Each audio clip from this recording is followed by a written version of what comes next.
กินยากเด้อนอขมนอใต้ดินผมนอใต้ดินเห็นบอกว่าที่ได้กินคือคนตัวตุนเลยได้นี่นี่แหละดอกซ้อบ่แน่ใจว่าพี่น้องฟังไทยเอิ้นจังใดดูดอกซ้อเด้อทุกคนเด้อดอกซ้อไปเฮ็ดข้าวต้มเห็นบ่เอาซอกบ่เห็นได้ยินเสียงเขามันมาเลยเห็นไหมนี่แหละนี่คือมันหูเจ้าของเด้สัตว์นะ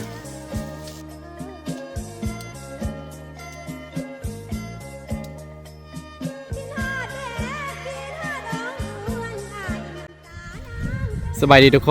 นนี่จะต้อนรับเข้าสู่ช่องอาคาน้อยมื้อนี้เฮามาเบิ่งควายเด้อทุกคนเด้อแล้วก็แวะกินข้าวปลาไปน้ำเลยเพราะว่าเข้ามาตั้งแต่เช้าๆยังบ่เห็นบัดนี้เนาะบ่เห็นหมดนะ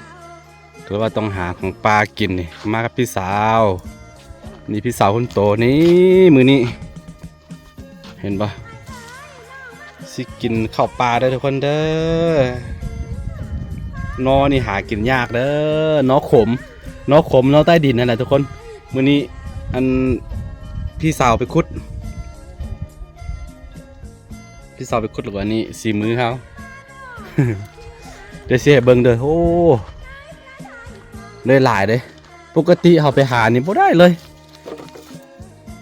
ใช่ป่ะพี่สาวไปหาเลยเสียเบิ่งกัน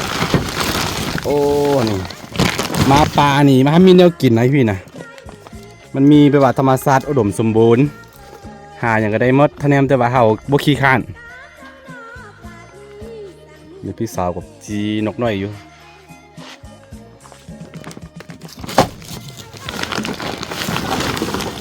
นี่โอ้สีมือพี่สาวด้วยนี่เด้อกินข้าวปลากับนอขมเด้อนอขมนอใต้ดินเห็นบ่กว่าที่ได้กินคือคนตัวตุนเลยได้นี่หากินยากเลยนี่อันนี้อยู่ใต้ดินหมดเวลามันโผล่ขึ้นหน้าดินมาแล้วมันสีบ่แสบมันสีออกหวานขมนิดนึงนะเขาเรียกว่าเอิ้นว่านอขมน้องเอ้ยพอที่ได้กินพี่น้องเอ้ยนี่คือสีมือของพี่สาวตอนนี้เราสิกินข้าวกันเด้อดีละยูพูยูปลากินข้าวกับพูกับปลาเนี่ยมันจะแซ่บได้จะไม่รสชาติบ่คือกินที่บ้านนะมันเป็นสาเหตุอย่างบ่จักเนาะเวลาไปกินข้าวยูพูยูปลาเนี่ยกินกับมันอย่างก็แซ่บอร่อยนี่คือวันนี้เราสิกินกับนอขมแล้วก็นกน้อยเนาะตามเจียวปนกินนี่กินง่ายๆนะอยู่พี่นะก็นี่นอนความแสบเลยมันหวานๆอย่างที่บอกไปหวานเนาะใช่ป่ะเดี๋ยวอันนอมันพ่นหน้าดินมาแล้วมันจะขมนะโอ้กินข้าวกินน้ำได้พี่น้องเด้อ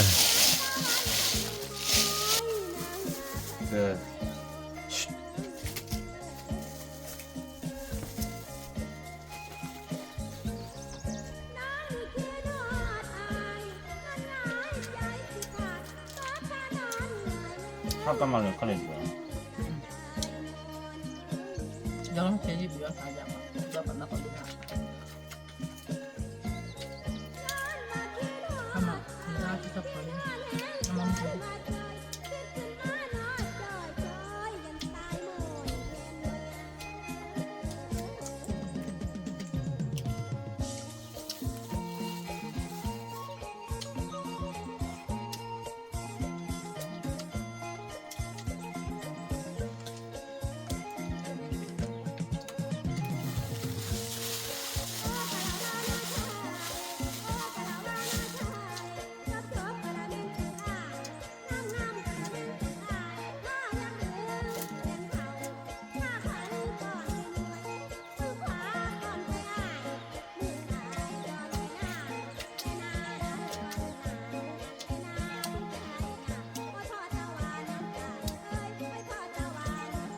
มันนกคนใหญ่จริงเลยดูแบบนี้ว่ะคุณน้องanche mia lo sa direว่ามันใช่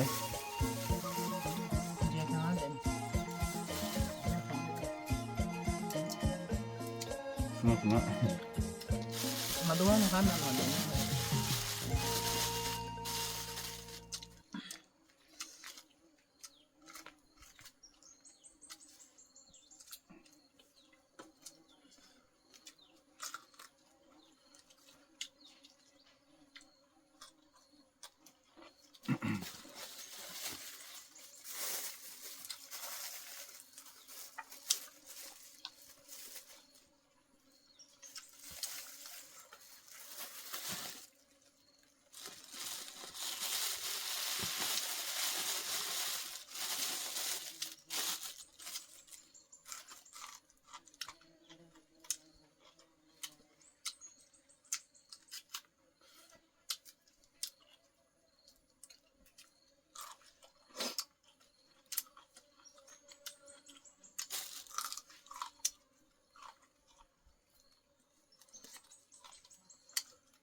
หลังจากที่เรากินข้าวอิ่มแล้วเราก็สิไปเก็บเอาดอกซ้อเด้อทุกคนเด้อ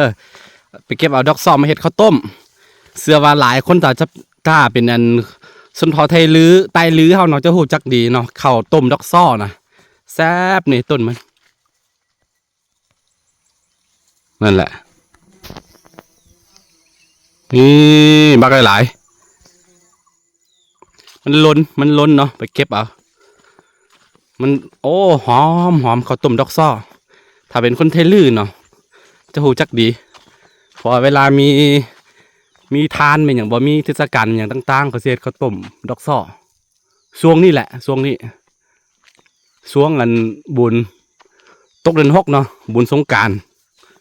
สิได้กินข้าวต้มดอกซ้อเด้อทุกคนเด้อสักครู่สักเฮ็ดข้าวต้มดอกซ้อกันเลยมาเก็บ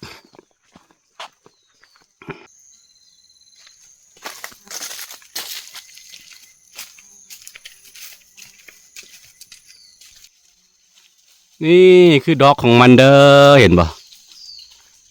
ข้าวต้มดอกซ้อนี่แหละดอกซ้อบ่แน่ใจว่าพี่น้องฟังไทยเอิ้นจังใดตัวนี้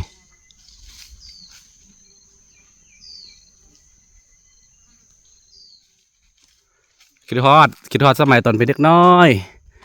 มักได้ข้าวต้มดอกซ้อนี่ก็ได้เพราะว่าเฮาอาศัยอยู่นำคนไทยลื้อตอนน้อยไปเก็บกันมันล้นมาฮอดบุญฮอดอันละดูจุดบังไฟนะบุญสงกรานต์ของนี่แหละพี่น้องไตลื้อเขาเนี่ยสิไปเก็บดอกซ้อเนี่ยตามป่าน้องไปหาเลยไปหาเก็บเอาดอกต้นดอกซ้อแบบนี้เดี๋ยวเสียเบิ่งเลยทุกคนเด้อ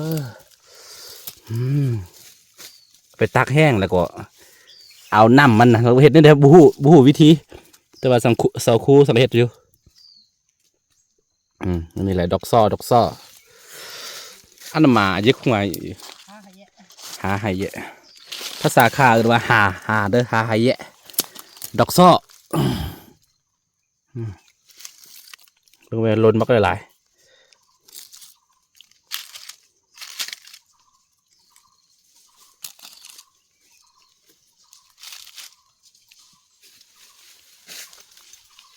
หาอยู่ว่างอ่ะนี่เห็นป่ะเฮาซอกบ่เห็นได้ยินเสียงเฮามันมาเลยเห็นไหมนี่แหละนี่คือมันหูเจ้าของเด้สัตว์นะเอ้ย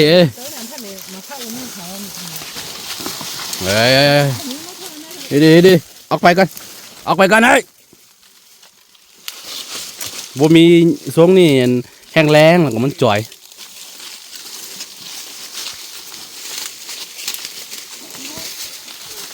พี่สาวกำลังให้เกลืออยู่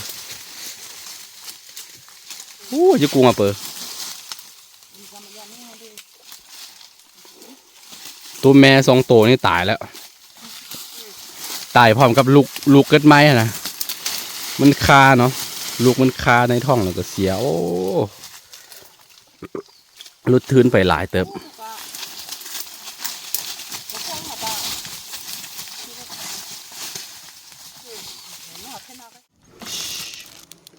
นี่คือดอกซ้อเด้อทุกคนเด้อดอกซ้อเอาไปเฮ็ดข้าวต้ม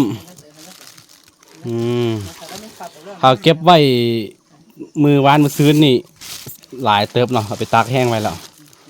ก็พอดีม้ามันบ่พอกันเลยว่ะมาเอาอีกใครเคยกินแต่ข้าวต้มดอกซ้อแนะนำมาเด้อผู้ใดเคยกินเนาะรสชาติเป็นจังไดฮู้บ่แซ่บหอมเด้อนี่เฮามาแต่เช้าๆมาเบิ่งควายหนามาเห็นได้ยินเสียงเฮาเว้าอยู่มันก็มาเลยนี่แหละครับเดี๋ยวขั้นตอนกันเฮ็ดข้าวต้มไปเบิ่งทาง2อาไคมีเด้อฮัชช่วยโอเคทุกคนมื้อนี้ก็คือเป็นกันมาหาหน่อไม้แล้วก็มาเบิ่ง